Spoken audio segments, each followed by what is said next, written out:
सी।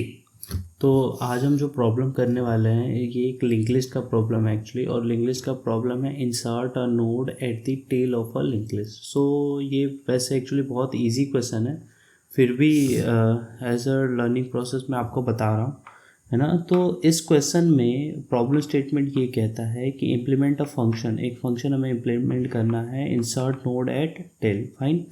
और इस फंक्शन के आर्गुमेंट और रिटर्न टाइप क्या होने वाले हैं वो मैं आपको बताता हूँ। Single link list node pointer header, ये होगा इसका रिटर्न टाइप, है ना। ये हमें रिटर्न कर रहा होगा एक रेफरेंस और एक address of a head nod, fine. और इसे हम पैरामीटर में एक हेड नोड दे रहे होंगे और डेटा जो कि हमें इंसर्ट कराना है, फाइन। और ये रिटर्न करेगा एक pointer, head pointer, fine. So in this problem, let's see, ये प्रॉब्लम एक्सप्लेनेशन को देखते हैं। एक्चुअली मैं इसे आपके स्लाइड में ले चलता हूँ। Just give me a few second and वहाँ पे इससे इस प्रॉब्लम स्टेटमेंट को समझते हैं। सी,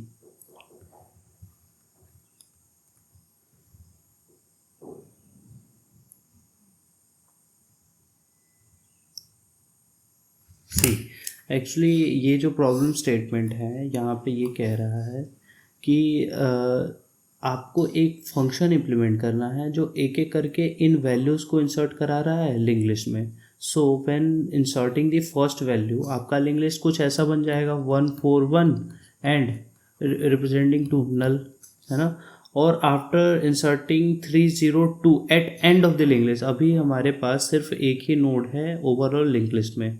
तो जब आप दूसरा नोड इंसर्ट करोगे तो वो 141 के बाद होगा, तो 141 302 एंड अगेन नल, फाइन। अब देखिए अगला क्या बन जाएगा 164। तो अगला नोड आपका कुछ ऐसे इंसर्ट होगा 302 and 164 and again representing to null, fine. अब देखिए ऐसे ही अगर हम एक एक करके सारी वैल्यूज़ को इंसर्ट करा लें तो हमारे पास कुछ लिंक लिस्ट ऐसा बन जाएगा जिसकी पहली वैल्यू हो जाएगी 141, दूसरी वैल्यू हो जाएगी 302 एंड तीसरी वैल्यू हो जाएगी 164 एंड अगेन वैल्यू हो जाएगी 530, फाइन। एंड अगली वैल्यू हो जाएगी 474 और ये पर्टिकुलर आपस में कनेक्टेड होंगे, है ना, fine. And this is representing to what, null, fine. तो अब देखिए इस प्रॉब्लम ओवरऑल स्टेटमेंट को हमें इम्प्लीमेंट कैसे करना है इस बात को एक्चुअली समझते हैं, है ना, फाइन। तो मैं आपको कोड पे ले चलता हूँ, then we are doing there everything. See, तो वो फंक्शन एक्चुअली ये रहा इंसर्ट नोड एट टेल। तो फंक्शन से पहले हमें क्लास का नेम पता होना चाहिए। तो क्लास का नेम क्या है, सिंगल लिंक लिस्ट नोड, है ना। अब हम क्या करते हैं, सबसे पहले एक नया हेड नोड क्रिएट करते हैं। इसे नाम दे देता हूँ new node equal to new and again single link list, और इसके अंदर पास कर देता हूँ डेटा। तो ये डेटा पास करने से ये होगा कि हमारा कंस्ट्रक्टर कॉल हो जाएगा और कंस्ट्रक्टर हमारी वैल्यू को इनिशियलाइज कर देगा डेटा से, फाइन। अब देखिए अब हमें ज़रूरी ये है कि हम पहले ट्रेवर्स करके लास्ट तक पहुँचें। तो सबसे पहले हम इस कंडीशन को समझते हैं कि हमारा लिंक लिस्ट में एक दो नोड पहले से ही प्रेजेंट है, जैसे 141 302 ये पहले से प्रेजेंट है, ये भी मैं मान के चल रहा हूँ कि प्रेजेंट है। तो हमें इस नोड तक पहुँचना है, यानी उस नोड तक पहुँचना है जिसका टेम्प ऑफ नेक्स्ट किसे रिप्रेजेंट कर रहा हो, नल को रिप्रेजेंट कर रहा हो। तो वहाँ तक पहुँचने के लिए हमें एक लूप चलाना पड़ेगा, है ना। तो लेट्स सी, वो लूप चलाने के लिए मैं एक पहले टेम्प्रोरी पॉइंटर ले लेता हूँ टेम्प इक्वल टू, और उसमें पास कर देता हूँ हेड को मैंने स्टोर करा लिया। अब मैं लगाऊंगा एक वाइल लूप और मैं कहूँगा कि जब तक temp of next is not equal to null नहीं है तब तक चलाओ। तो ये लूप तब तक चलेगा जब temp of next is not equal to null है, और जैसे ही नल आएगा वो हमें रिटर्न कर जाएगा, है ना। ये लूप टर्मिनेट कर देगा। तब तक क्या करो, temp equal to temp of next करो, है ना। Temp equal to temp of next करने से आप हर बार टेम्प के अंदर उसके अगले नोड का एड्रेस स्टोर करा रहे होगे। तो इस स्टेप को करके आप हर बार एक एक नोड से आगे की तरफ जंप हो रहे होगे। फाइन। नाउ जब आप लास्ट नोड में पहुंच जाओगे तो आप सोचो, आपने जो नया नोड क्रिएट किया है इसमें वैल्यू तो चली ही गई है। इसके न्यू नोड के नेक्स्ट वाले एड्रेस पार्ट पे आपको क्या स्टोर करना पड़ेगा? बताइए। आपको स्टोर करना पड़ेगा, just give me few second, sorry. आपको टेम्प के नेक्स्ट में, आप जब लास्ट तक पहुंच गए हो तो टेम्प के नेक्स्ट पे आपको न्यू नोड की वैल्यू स्टोर करनी पड़ेगी। न्यू नोड, और न्यू नोड की वैल्यू क्या होगी? Address of new node. Fine.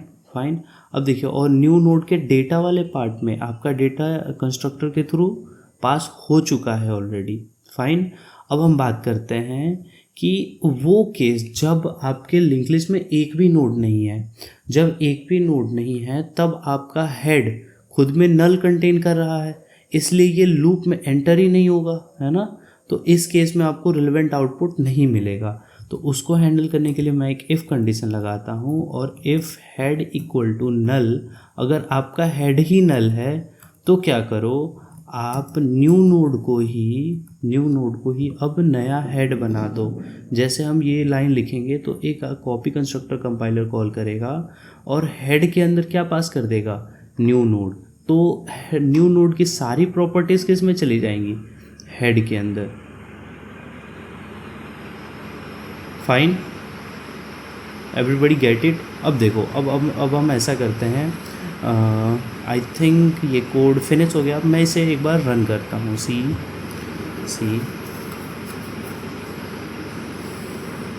Okay, just give me a few second, there was an internet issue over here. See, now it's working.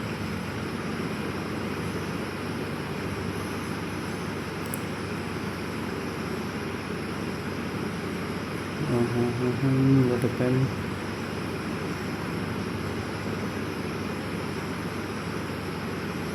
Okay, just give me a few second, where is the issue? हाँ, तो हमने actually return नहीं कराया, तो इस case में हमें return क्या कराना पड़ेगा? अपना नया हेड। और ये सब ओवर होने के बाद भी हमें एक बार रिटर्न हेड करना पड़ेगा। Fine. Now code is perfect. C,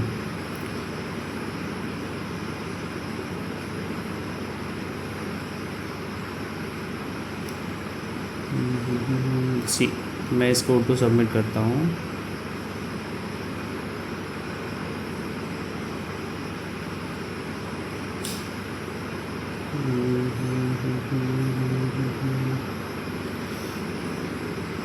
just give me a second, there was an internet issue from my side, है ना।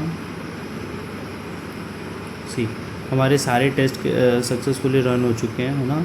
अब इस कोड को ना मैं आपको एक बार एक्सप्लेन कर देता हूँ, इसे हम एक बार ड्राई रन करके देख लेते हैं, है ना। तो मैं इस कोड को ले चलता हूँ अपने कंपाइलर प्रेजेंटेशन के अंदर, एंड सी,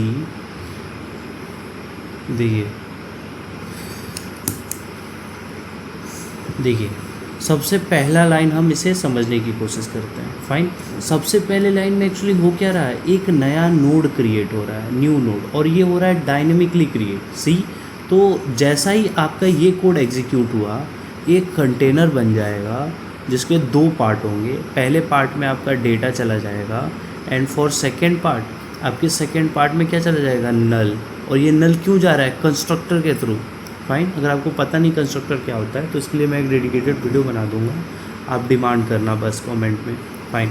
अब देखिए, और अगला लाइन को हम चेक करते हैं, तो इसे मैं बताने से पहले मैं नीचे चलता हूँ। फाइन। इस पर हम बाद में आते हैं। तो यहाँ पे हमने क्या किया कि लेट्स से हमारे पास एक लिस्ट है गिवन, समथिंग लाइक दैट, है ना। और मैंने क्या करा कि एक टेम्प्रोरी पॉइंटर क्रिएट किया जिसमें मैंने हेड को स्टोर कर दिया, है ना। तो इनिशियली हेड नाम का एक वेरिएबल है हमारे पास, इनिशियली हेड है हमारे पास, है ना। और मैंने क्या किया, एक और टेम्प क्रिएट किया जो कि अगेन जिसमें मैंने हेड स्टोर कर दिया, तो वो भी इसे पॉइंट कर रहा है। है ना, और मैं चेक करूँगा कि temp of next is not equal to null. So every node have two parts, है ना, first one is data part and second one is link part which is represented with next. Fine. अब देखिए हम कर ये रहे हैं कि टेम्प के नेक्स्ट में हम चेक कर रहे हैं, टेम्प के नेक्स्ट में नॉट इक्वल टू नल हम यही चेक कर रहे हैं। तो फर्स्ट केस को अगर हम देखें, फर्स्ट केस को, तो हमारे पास नल नहीं है। क्यों? नेक्स्ट वाले का एड्रेस है, और नल कहाँ पे है? लास्ट में है ना। तो फॉर फर्स्ट आइट्रेशन ये चेक करे कंडीशन ट्रू है, नॉट इक्वल टू नल है। तो अब क्या करेगा वो? लूप एग्जीक्यूट होगा और इसके अंदर के लाइन एग्जीक्यूट होगा। तो इनिशियली टेम्प क्या है? इनिशियली तो टेम्प है नेक्स्ट, लेकिन टेम्प ऑफ नेक्स्ट की वैल्यू क्या है? टेम्प ऑफ नेक्स्ट की वैल्यू है अगला नोड।